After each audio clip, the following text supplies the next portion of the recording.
बिस्मिल्लाहिर्रहमानिर्रहीम। Dear students, उम्मीद है कि आप लोग खैरियत से होंगे। तो हम डिस्कस कर रहे थे इससे पहले टाइप्स ऑफ टीचिंग स्ट्रेटजीज के टीचिंग स्ट्रेटजीज की कौन कौन सी टाइप्स हैं या इसके कौन से स्टाइल हैं। ठीक है, तो हम इसमें डिस्कस किया था कि इसके दो मेन या broader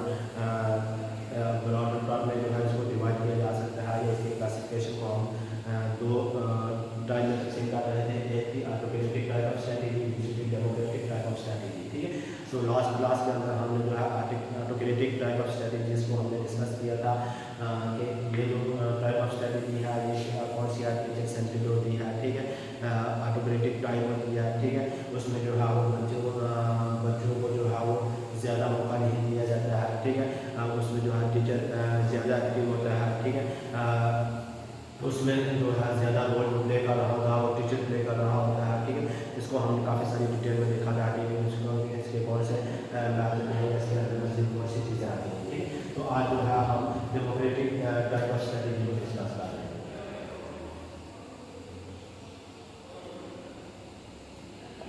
democratic style of strategy.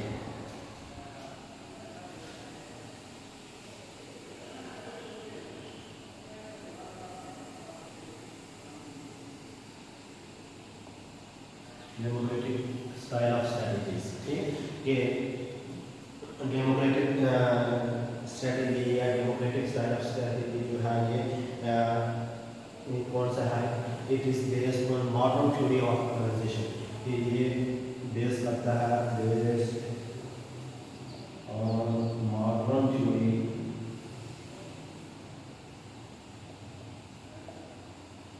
Of organisation.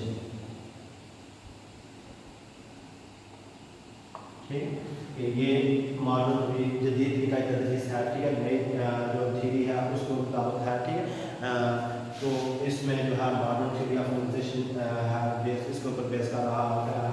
ठीक है, और ये जो का तदरीस है डेमोक्रेटिक स्टाइल है ये जो है चाइल्ड सेंटर होता है। ठीक है,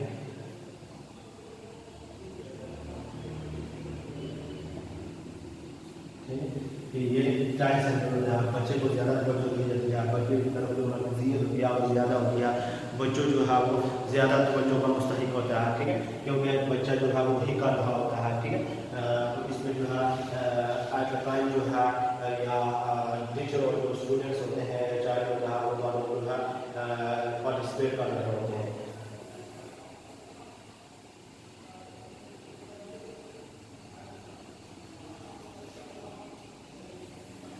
Both teachers and students active। ठीक है, इसमें जो है स्टूडेंट्स भी एक्टिव होते हैं और साथ ही साथ जो है उस्ताद भी जो एक्टिव होता है। ठीक है, लेकिन उस्ताद जो है पस मंजर में नहीं चला जाता है। ठीक है, चाइल्ड सेंटर है लेकिन उस्ताद जो है यहाँ पे जो है बच्चों की रहनुमाई कर रहा होता है, बच्चों को बता रहा होता है, तो बच्चे उसके मुताबिक जो है चीज़ें कर रहे होते हैं। लेकिन ज़्यादा जो तवज्जो दी जाती है और बच्चों को दी जाती है कि आपने ये काम करना है। ठीक है, जो टीचर जो है यहाँ पे फैसिलिटेटर का या हेल्पर का या इस तरह का रोल प्ले कर रहा होता है। ठीक है, यानी उसका जो स्टाइल होता है वो डेमोक्रेटिक होता है, वो दूसरों की बात को सुनना पसंद करता है, उनकी राय को जो है वो सुनता है, वो उसको जो है वो मुकदम भी रखता है, उसको जो है वो वैल्यू भी दी जाती है। ठीक है, तो इसलिए जो है स्टूडेंट जो है इसमें पार्टिसिपेट भी करते हैं। ठीक है, तो उनकी बात को सुना भी जाता है और उनकी बात को जो है वैल्यू भी दी जाती है, तो इसलिए जो है इसमें दोनों जो है वो एक्टिव पार्टिसिपेट होते हैं। ठीक है, और एक चीज़ इसमें यह है कि इसमें स्ट्रेटेजी के अंदर जो है जो स्टूडेंट्स होते हैं उनकी जो सलाहियतें होती हैं उनको कंसिडर किया जाता है। ये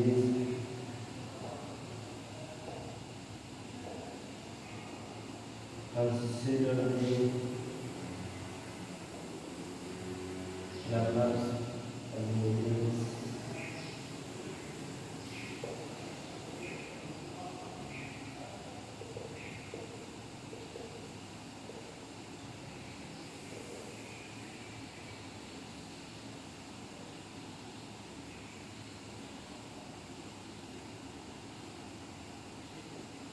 जिसके अंदर जो सीखने वाला होता है उसकी सलाहियत जो है, उसकी जो काबिलियत है, उसकी जो स्किल है, और उसके साथ साथ उसकी जो पर्सनालिटी है, उसकी जो शख्सियत है, उसको मद्देनज़र रखा जाता है। ठीक है, ये इस तरीके की तदरीस के अंदर क्या है कि स्टूडेंट को वैल्यू दी जाती है, उनकी सलाहियतों को, उनकी जो काबिलियतें होती हैं, उनकी जो स्किल्स हैं उनके पास, ठीक है, महारतें हैं, उसके साथ साथ उसकी जो शख्सियत है, उसका जो एटीट्यूड्स है, उसका जो बिहेवियर है, उसको मद्देनज़र रख के तालीम दी जाती है। ठीक है, यानी इस तरीके की तदरीस को जो है वो स्टूडेंट को सारी चीज़ों को मद्देनज़र रखा जाता है, तमाम पहलू को मद्देनज़र रखा जाता है। ठीक है, और इसमें यह है कि इसमें सिर्फ आपने बच्चों की सिर्फ ज़हनी नशोनमा नहीं करनी है, बल्कि आपने बच्चों की जो है वो हर पहलू से नशोनमा करनी है। ठीक है, यानी आपने हर एक चीज़ को मद्देनज़र रखना है, तो आपने हर एक चीज़ को जो है मद्देनज़र रख के आपने बच्चे की तालीम तरबियत करनी है, तो आपने उसकी मुकम्मल शख्सियत की जो है वो नशोनमा कर रहे होते हैं। ठीक है, तो जब आप उसकी सलाहियतों को, काबिलियतों को, उसकी महारतों को, उसकी शख्सियत को मद्देनज़र रखते हैं, तो वो तमाम पहलू से इसकी जो है वो परवरिश हो रही होती है, और सोसाइटी की या माशरे की जो ज़रूरियात होती हैं वो भी पूरी हो रही होती है। ठीक है, तो अब हम देखते हैं कि इसे स्टाइल के अंदर या इसे टाइप ऑफ स्टडी के अंदर मज़ीद कौन कौन सी अक़साम पाई जाती है। ठीक है, तो इसमें जो फर्स्ट वन है वो ह्यूरिस्टिक टाइप ऑफ स्टडी या ह्यूरिस्टिक स्टडी।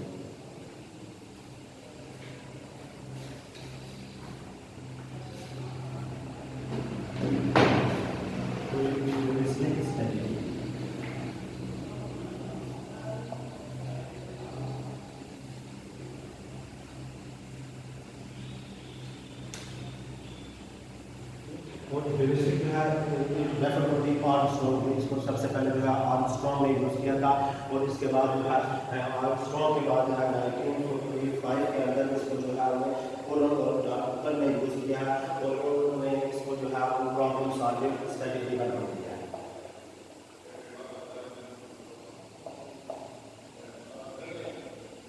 ठीक है, किसने दिया है? कोलन एंड ठीक है, और यूनिवर्सिटी का नाम किसने दिया था? आर्मस्ट्रॉन्ग।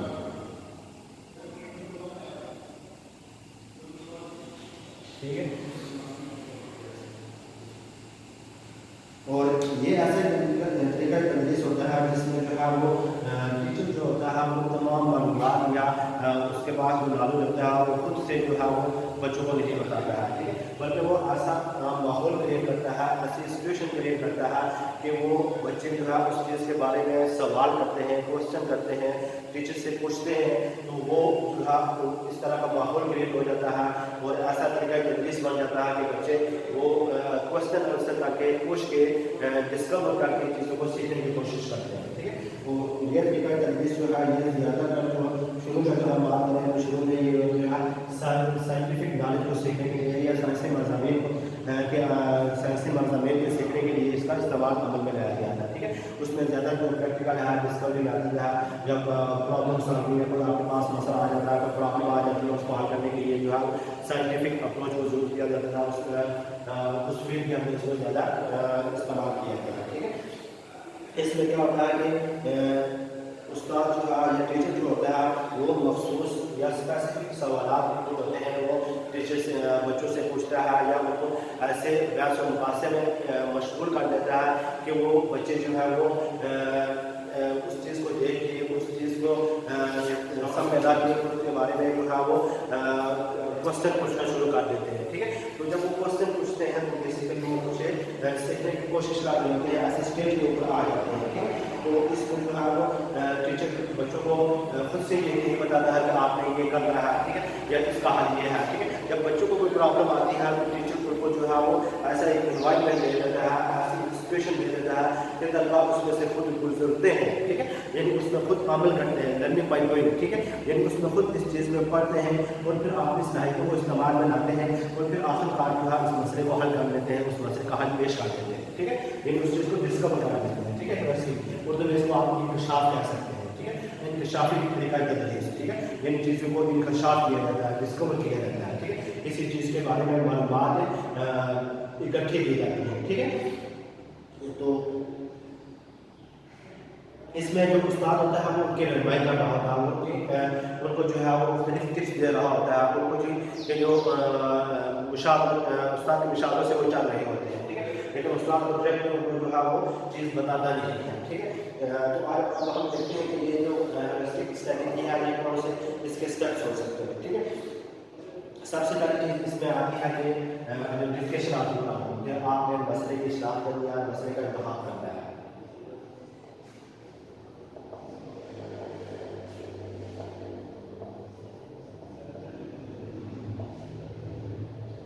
ठीक है, फर्स्ट वन क्या है कि आपने जो प्रॉब्लम आ रही है, जो मसला पेश आया, उस मसले का आपने इंतखाब करना है, उसको मुंतखब करना है कि कौन सा मसला पेश आ गया है, ठीक है, कौन सी प्रॉब्लम क्रिएट हो गई है, ठीक है, उस मसले का इंतखाब करना है। फर्स्ट स्टेप जो है रिलेस्टिक स्टेज के अंदर ही आता है, ठीक है। उसके बाद क्या होता है कि डेवलपमेंट ऑफ हाइपोथेसिस, कि आपने मफरूज़ों का कायम करना होता है, मफरूज़ों का क्या फॉर्म में लाया जाता है, डेवलपमेंट ऑफ हाइपोथेसिस।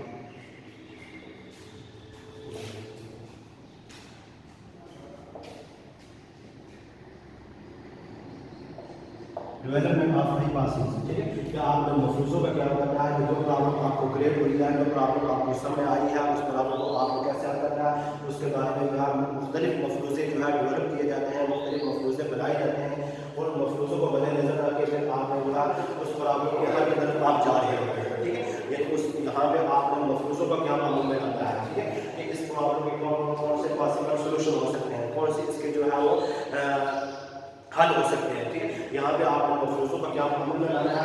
उसके बाद क्या है कि आप जब मफरूज़ात को कायम कर लेते हैं, तो उसके बाद आप उस चीज़ के बारे में हक़ाइक़ को इकट्ठा करने के लिए जो आप मुख्तलिफ प्रोग्राम्स तरतीब देते हैं, ठीक है। आप कह सकते हैं कि डेटा कलेक्शन,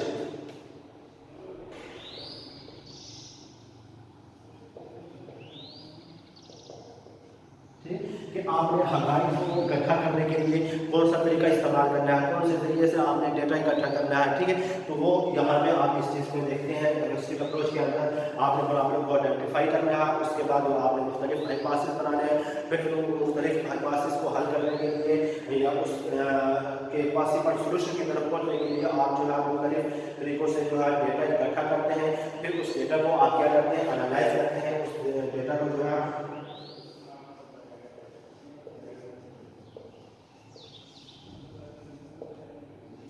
आप डेटा को एनालाइज करते हैं, आप डेटा को परखते हैं, एक्सपेरिमेंट करते हैं, तजर्बा करते हैं कि कौन सा इसका हल हो सकता है, ठीक है। यानी यहाँ पे आप एक्सपेरिमेंटल लेवल पे चले जाते हैं, ठीक है, एनालिसिस की तरफ चले जाते हैं कि जो आपने डेटा इकट्ठा किया उसका जो है वो एनालिसिस क्या हो सकता है, उसका सोल्यूशन क्या हो सकता है, उसका एक्सपेरिमेंट क्या आपको रिजल्ट दे रहा है, ठीक है। जब आप डेटा इकट्ठा कर लिया, उसके बाद आपने जो है एक्सपेरिमेंट भी कर लिया, उसके बाद आप लास्ट पे आ जाते हैं कंक्लूजन या रिजल्ट की तरफ। लास्ट स्टेज के ऊपर आपके पास क्या आ जाता है कि आप जो है आपके पास जो प्रॉब्लम आई थी, उस प्रॉब्लम के बारे में आपने मुख्तलिफ मफरूज़े कर दी है, उसके बारे में आपने हक़ाइक़ को इकट्ठा किया, फिर हक़ाइक़ को जो है आपने साइंटिफिक बुनियादों के ऊपर परखा, उनको एनालाइज किया, उसके बाद आप जो है कौन से नतीजे पे पहुँचे। लास्ट स्टेज में आप जाके आप रिजल्ट को देखते हैं, कंक्लूड को देखते हैं कि आप इससे कौन सा नतीजा अखज़ कर रहे हैं, ठीक है। यानी आप इसका कौन सा सोल्यूशन जो है वो बच्चों के सामने रख रहे हैं, यानी आपने बच्चों ने इसका कौन सा सोल्यूशन आपको बताया है, ठीक है। इस अप्रोच के अंदर कौन से ग्रुप ने इसका कौन सा सोल्यूशन ढूंढा है, ठीक है। तो इस होलिस्टिक अप्रोच के अंदर ये चीज़ें देखी जाती हैं। उसके बाद दूसरी बात इसमें आ जाता है क्वेश्चन आंसर स्ट्रेटजी। ये तो होलिस्टिक स्ट्रेटजी। नेक्स्ट है क्वेश्चन आंसर स्ट्रेटजी।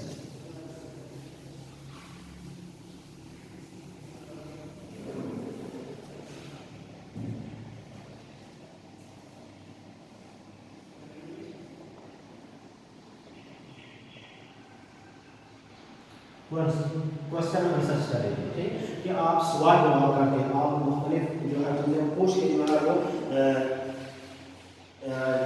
नॉलेज हासिल कर सकते हैं, ठीक है। तो ये आप कह सकते हैं कंडीशन बेस्ड स्ट्रेटजी है, ठीक है। ये एक एनिसेंट जो है तरीका तदरीस है, ठीक है, और इसको जो है वो सबसे पहले जो है वो सरकार ने यूज़ किया था, ठीक है, और सरकार ने इसको सबसे पहले यूज़ किया था, और अकॉर्डिंग टू पार्कर, ठीक है, ये पार्कर जो है वो एक जो है वो एजुकेशन गुजरा है, वो कह रहा है question is the key to all educative activities. जितने भी एजुकेटिव एक्टिविटीज़ होती हैं उन सब का जो उनकी की होती है वो क्वेश्चन है, किसी चीज़ के बारे में पूछना है, ठीक है। यानी जब तक आप पूछेंगे नहीं तो एजुकेटिव एक्टिविटीज़ मुकम्मल नहीं होगी, ठीक है। यानी सीखने का जो अमल होता है उसमें पूछना ज़रूरी है, ठीक है। यानी जब तक आप पूछेंगे नहीं वो चीज़ें जो है आपके ज़हन में अटकी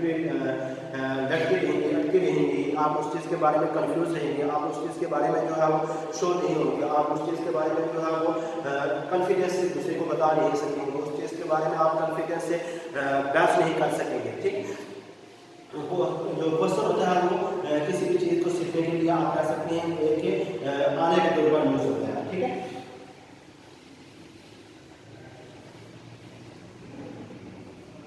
तो आप कह सकते हैं कि जो क्वेश्चन होते हैं ये क्या है, किसी एक मौजू की तरफ, किसी मसले की तरफ या किसी हादसे की तरफ जो है वो जो हादसा वाक़या होगा उसके बारे में जो ग्रुप है या जो स्टूडेंट्स हैं वो उनके जो है जो शौक है उसको उभारता है और सवालात और जवाबात का इस्तेमाल जो है वो दूसरे तरीकों में तब्दील किया जा सकता है, ठीक है। आप जो है बच्चों की जो अटेंटिव लेवल होता है उसको भी जो है क्वेश्चन आंसर करके उसको जो है ज़्यादा उसको जो है वो उभारा जा सकता है, बच्चों को ज़्यादा मोटिवेट किया जा सकता है, ठीक है। बच्चे जो है इससे ज़्यादा सीखते हैं, ठीक है। तो ये जो क्वेश्चन आंसर स्ट्रेटजी है ये ज़्यादातर जो अच्छी कम्युनिटिव ऑब्जेक्टिव्स में इस्तेमाल की जाती है, ठीक है। जो आपने कम्युनिटिव ऑब्जेक्टिव्स होते हैं उनको हासिल करने के लिए आप जो है वो इसको इस्तेमाल में लाते हैं। तो अच्छी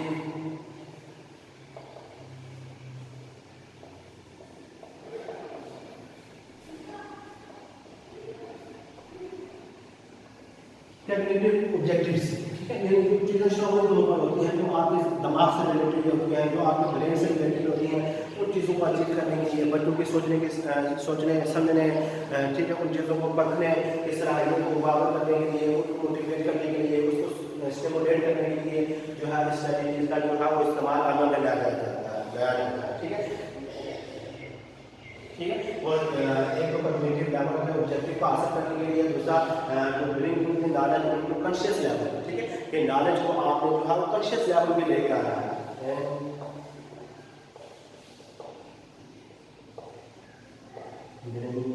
नॉलेज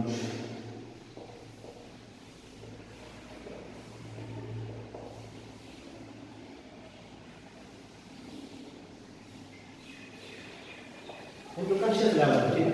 एक तो आपने उनकी कम्युनिटिव जो स्टेज है, कम्युनिटिव ऑब्जेक्टिव्स हैं उसको आपने अचीव करना है, ठीक है। दूसरा जो नॉलेज है उसको आपने एक कॉन्शियस लेवल पे लेके जाना है, ठीक है, ताकि उस चीज़ के बारे में आपको सही से अदराक हो सके, उस चीज़ के बारे में वो कॉन्फिडेंस जो है वो दूसरों के साथ उनका जो है माइंड है वो इस तरह से एक्टिव हो, इस तरह से क्लियर हो कि वो उस चीज़ को जो है सेल्फ हासिल कर सके, ठीक है। और इसमें आप ये भी कह सकते हैं कि जो टीचिंग होती है या तदरीस होती है इसका मतलब ये होती है कि आपने जो है उन्होंने मर्दी से काम लेना है और उन्होंने मर्दी से काम लेके आपने जो है जो ज़हनी अफ़आल होते हैं उसको आपने उकसाना है, उनको तरतीब देना है, तो उनके साथ साथ आपने काम करने के लिए इस्तेमाल में लाना है या काम करने के लिए उसको एक्टिव करना है, ठीक है। ज़हनी अफ़आल को आपने जो है उकसाना है, तरतीब देना है और काम करने के लिए तैयार करना है, ठीक है। यानी तदरीस का एक मतलब ये भी होता है कि आपने जो है जो ज़हनी अफ़आल हैं वो कम्युनिटिव लेवल होता है उसको जो है आपने काम करने के लिए तैयार करना है, उसको आपने मोटिवेट करना है, स्टिमुलेट करना है, ठीक है। उसके बाद आ जाती है प्रोजेक्ट स्ट्रेटजी।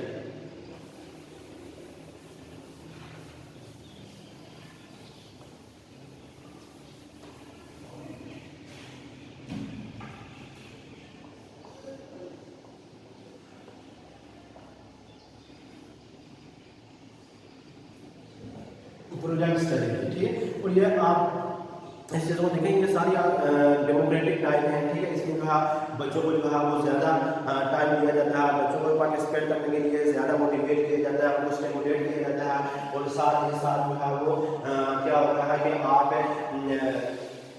बच्चों की हेल्प कर रहे होते हैं, बच्चों को पार्टिसिपेट भी करा रहे होते हैं, बच्चों के जो है आपकी सहायता को मद्देनज़र रख रहे होते हैं, उनकी जो काबिलियतें होती हैं उसको मद्देनज़र रख रहे होते हैं, उनकी जो महारतें हैं, ठीक है। और उसके साथ साथ जो है आप उनकी जो शख्सियत है उसको भी मद्देनज़र रख के उनकी जो है तालीम और तरबियत कर रहे होते हैं, ठीक है। तो नेक्स्ट है प्रोजेक्ट स्ट्रेटजी, ठीक है। तो प्रोजेक्ट को आप कह सकते हैं कि ये एक बामकसद अमली सरगर्मी होती है। जो कुदरती माहौल में बायोडाइवर्सिटी होती है, ठीक है। यानी एक ऐसी एक्टिविटी होती है जो बामकसद होती है, ठीक है, यानी ऑब्जेक्टिव फुल होती है। और ये जो है एक नेचुरल इन्वायरमेंट के अंदर, नेचुरल माहौल के अंदर जो है वो बायोडाइवर्सिटी होती है, ठीक है। यानी प्रोजेक्ट जो है आप दूसरे लफ्ज़ों में कह सकते हैं कि ऐसी चीज़ है जो आपको खुद से करनी है, ठीक है। यानी लर्निंग बाय डूइंग कंसेप्ट इसमें आ जाता है। प्रोजेक्ट है, ठीक है, आपके लिए होमवर्क है, आपके लिए असाइनमेंट है, ठीक है, आपने इस चीज़ को करना है, ठीक है। और ये आप ये भी कह सकते हैं कि ये जो स्ट्रेटेजी होती है वो एक्सपीरियंस सेंटर स्ट्रेटेजी होती है। तजर्बा करने की it is experience centre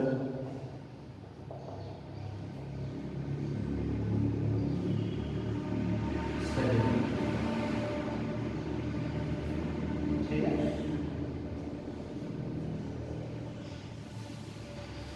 related to life situations include related to life situations.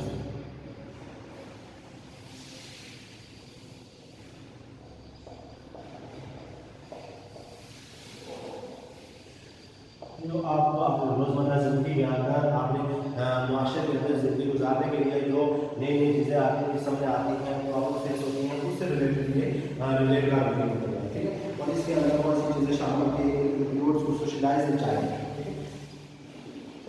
ये includes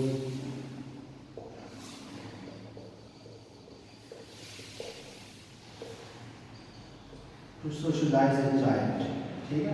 यानी जब तक बच्चा माशरे के अंदर जाके इन चीज़ों को नहीं देखेगा, खुद इन चीज़ों को नहीं करेगा तो वो सोशलाइज नहीं होगा, ठीक है। माशरे के साथ कोई भी नहीं सकेगा, माशरे की प्रॉब्लम को समझ नहीं सकेगा, ठीक है, उनकी कॉल को नहीं समझ सकेगा, उनके दर्द को नहीं समझ सकेगा, वो अपने आप को एज ए इंडिविजुअल फील कर रहा होता है, ठीक है। तो इसलिए भी ज़रूरी होता है कि माशरे का हिस्सा बनने के लिए, माशरे में पार्टिसिपेट करने के लिए, उनकी प्रॉब्लम को, अपनी प्रॉब्लम जानने के लिए माशरे के अंदर जो है वो पार्टिसिपेट करेगा कि वो माशरे के अंदर जाके उसको कोई प्रॉब्लम फेस ना हो, ठीक है, वो माशरे से गुल मिल गया हो, ठीक है, वो सोशलाइज हो जाएगा। बच्चे को सोशलाइज करने के लिए ये भी जरूरी होता है, ठीक है। उसके बाद है अचीव करने के लिए अफेक्टिव एंड साइकोमोटर ऑब्जेक्टिव्स, ठीक है। देखिए इसके अंदर तीनों डोमेन आ रही होती है, ठीक है। एक लर्निंग जो प्रोसेस होता है उससे रिलेटेड तीनों डोमेन आ रही है, ठीक है। यहाँ पे कॉग्निटिव भी है, अफेक्टिव भी है और साइकोमोटर भी है।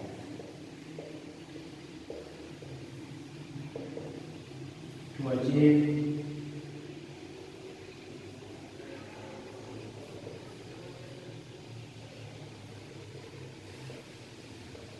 cognitive, affective and psychomotor,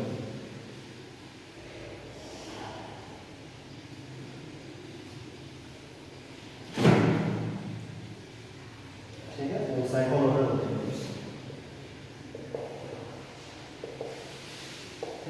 learning से रिलेटेड जो कॉग्निटिव, अफेक्टिव और साइकोमोटर ऑब्जेक्टिव्स हैं उन सबको हासिल करने के लिए प्रोजेक्ट स्ट्रेटेजी को यूज़ किया जाता है, ठीक है। तो इन चीज़ों को आप कॉग्निटिव, अफेक्टिव और साइकोमोटर को जो है आने वाली क्लासेस में या बड़ों सुनोगे के अंदर इसको जो है अच्छी खासी डिटेल में इन चीज़ों को देखेंगे, ठीक है। तो इनको हासिल करने के लिए इसको यूज़ किया जाता है, ठीक है। और ये कौन से प्रिंसिपल के ऊपर, कौन से उसूलों के ऊपर जो है बेस करने के लिए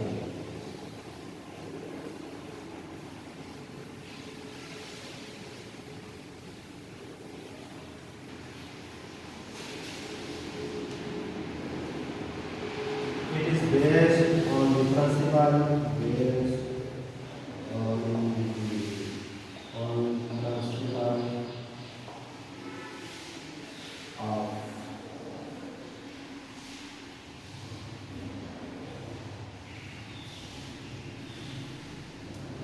फर्स्ट वन इस चीज़ में इसमें क्या चीज़ आ जाती है? प्रिंसिपल ऑफ यूटिलिटी, कि आपने चीज़ को यूटिलाइज करना है, ठीक है। आपने बच्चे को जो है वो यूटिलाइज करना है, बच्चे से काम लेना है, बच्चे से आपने इस्तेफादा करना है। जब तक बच्चे को यूटिलाइज नहीं करोगे तो वो काम नहीं कर सकेगा, ठीक है। उसके बाद है रेडियंस,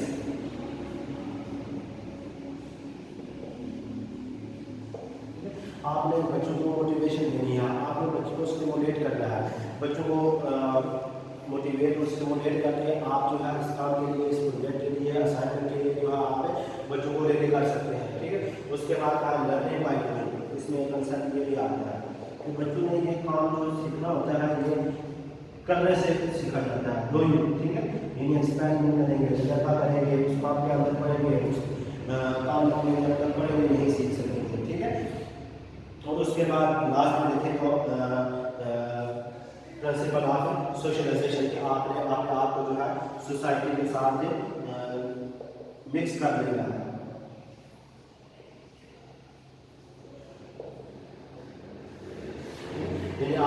आपने सोसाइटी का एक हिस्सा समझ लेना है, सोसाइटी में आपने आप को एक एक्टिव पार्टिसिपेटर समझ लेना है, ठीक है। सोसाइटी की ज़रूरियात और उनकी जो मुश्किलात हैं उनको आपने मद्देनजर रखना है। तो इसका फ़ायदा जो है सोसाइटी को भी आप हो सकता है, ठीक है। आपने आपको सोशलाइज कर देना है, ठीक है। आप सबके फ़ायदे के लिए सोचें, सोसाइटी के फ़ायदे के लिए सोचें। सोसाइटी इसका एक फ़ायदा ये होता है कि जब बच्चे के अंदर इस सोशलाइज हो जाता है तो उसके अंदर जो है वो जज्बा बिल्कुल वतनी में पैदा हो जाता है, ठीक है। तो उसके बाद हम आ जाते हैं नेक्स्ट स्ट्रेटेजी जो है वो ग्रुप डिस्कशन स्ट्रेटेजी है या डिस्कशन स्ट्रेटेजी।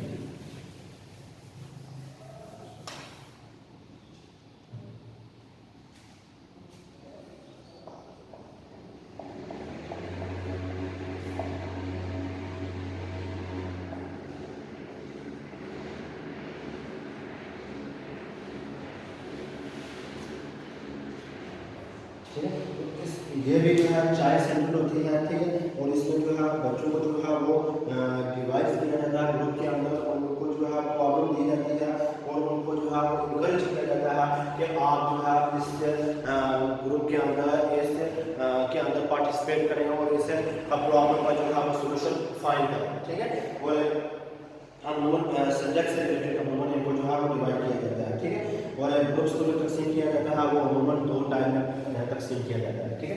एक तो यार ग्रुप डिस्कशन जो है वो चाइल्ड सेंटर होती है, ठीक है। फिर जो है इसको जो है वो डिवाइड कर दिया जाता है ग्रुप्स के अंदर,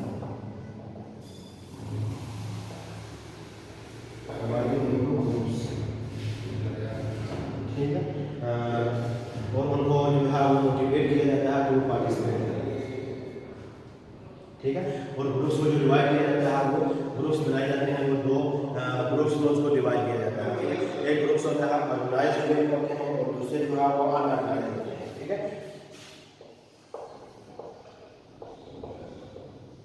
ऑर्गेनाइज और अनऑर्गेनाइज,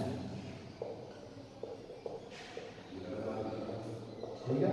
कि आप बच्चों को डिस्कशन के लिए बोल रहे हैं, बच्चों को मोटिवेट कर रहे हैं, उनके लिए उन्हें कोई प्रॉब्लम बना रहे हैं, उस प्रॉब्लम का उन्हें सोल्यूशन निकाल रहा है, उस प्रॉब्लम का सोल्यूशन फाइंड आउट कर रहा है। तो उसके लिए 2 तरह के ग्रुप जो है वो तश्कील दिए जाते हैं, ठीक है। एक ऑर्गेनाइज होता है, एक अनऑर्गेनाइज होता है। ऑर्गेनाइज टाइप का ग्रुप वो होते हैं जिसके लिए जो है proper rules and regulation set किए जाते हैं, उसके लिए तमाम चीज़ें जो है वो पहले से जो है वो डॉक्यूमेंट के शक्ल में या उनके पास ड्राफ्ट की शक्ल में मौजूद होती हैं और उसको मद्देनजर रख के उन्होंने काम करना होता है, ठीक है। और ऑर्गेनाइज होती है कि वो आपको कहीं पे भी कोई प्रॉब्लम आती है, आपको उसको जो सोल्यूशन बेस होती है, आप उसको आप फौरी तौर पर वहाँ पे ग्रुप को तश्कील दे के उन चीज़ों को जो है फौरी तौर पर हल करने की कोशिश करते हैं, ठीक है।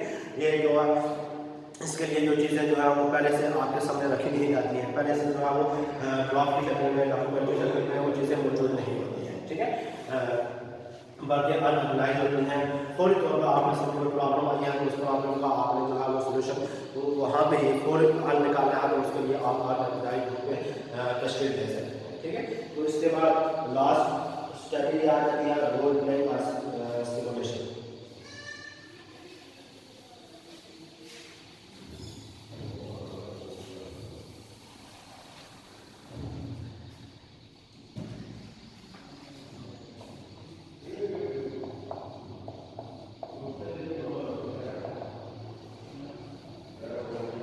तो ये भी एक जो है डेमोक्रेटिक टाइप ऑफ स्ट्रेटजी है और इसके अंदर भी जो है वो बच्चों को इन्वॉल्व किया जाता है।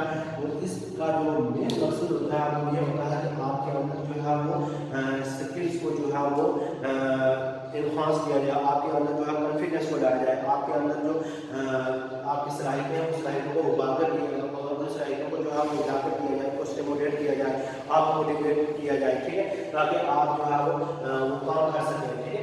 आप मोटिवेशन दी जाती है, ठीक है। तो इसके अंदर बेसिकली क्या होता है कि आपको कोई रोल दे दिया जाता है कि आप वो रोल प्ले करें, ठीक है। और ये ज़्यादातर जो है वो प्रैक्टिकल कामों के अंदर होता है, ठीक है। और अगर एजुकेशन फील्ड के अंदर देखें तो ये टीचिंग सिखाने के लिए इसका इस्तेमाल बनाया जाता है, ठीक है। कि आपको क्लासरूम के अंदर जो है वो वहाँ के माहौल के मुताबिक आपको जो है कहा जाता है कि आप एक टीचर का रोल प्ले करें, ठीक है। यानी आपको एक टाइम दिया जाता है कि आप इस टाइम के अंदर जो है इस क्लास को टीच करना है, ठीक है। आपको बेसिकली इसका मकसद जो होता है कि वो आपकी प्रैक्टिकल एक्सपीरियंस से आपको गुजारना होता है, ठीक है। आपकी जो डेवलपमेंट नॉलेज होती है एज ए टीचर, आपके तमाम पहलुओं को मद्देनजर रखा जाता है, आपके कॉन्फिडेंस को बिल्ड कराया जाता है, आपकी वोकैबुलरी बिल्ड होती है, ठीक है। आपका टीचिंग मेथड कौन से यूज़ करते हैं, ठीक है। आप रिसोर्सेज को कैसे यूज़ कर रहे हैं, ठीक है। आप बच्चों को कैसे अंडरस्टैंड कर रहे हैं, ठीक है। बच्चों को कैसे आप जो है वो ट्रेन कर रहे हैं, ठीक है। तो ये तमाम चीज़ें जो है ये एज ए रोल प्ले करके आपको सिखाई जाती हैं, आपको जो है इन चीज़ों से इसमें से गुजारा जाता है ताकि आप इस चीज़ को जो है वो प्रैक्टिकली अच्छे तरीके से इस चीज़ को सीख सकें, ठीक है। तो रोल प्ले का मतलब ये है कि आपको कोई रोल दे दिया जाता है, आपको कोई काम करने के लिए बोल दिया जाता है, या आपको जो है वो आप कह सकते हैं कि उसकी सिमुलेशन की तरफ जाएँ तो आपको कंप्यूटर टर्म में उसको आप कह सकते हैं कि आपको कोई पैरोल दिया जाता है, आपको कोई शक्ल दी जाती है कि आप कुछ ऐसा काम करके दिखाएं, ठीक है। तो आसान लफ्ज़ों में कहा कि आपको कैरेक्टर दिया जाता है कि आपने उस तरह से काम करना है, ठीक है। तो उम्मीद है कि आपको इसको के बारे में क्लियर हो गया होगा। तो हमने टाइप ऑफ जो स्ट्रेटजीज था उसको डिटेल में डिस्कस कर लिया। तो उम्मीद है कि आपको इसके बारे में क्लियर हो गया होगा। अगर कोई चीज़ मज़ीद आपके के लिए आपको इसके बारे में कोई अगर डाउट है, कोई चीज़ पूछनी है तो वो आप पूछ सकते हैं। ओके, अल्लाह हाफ़िज़।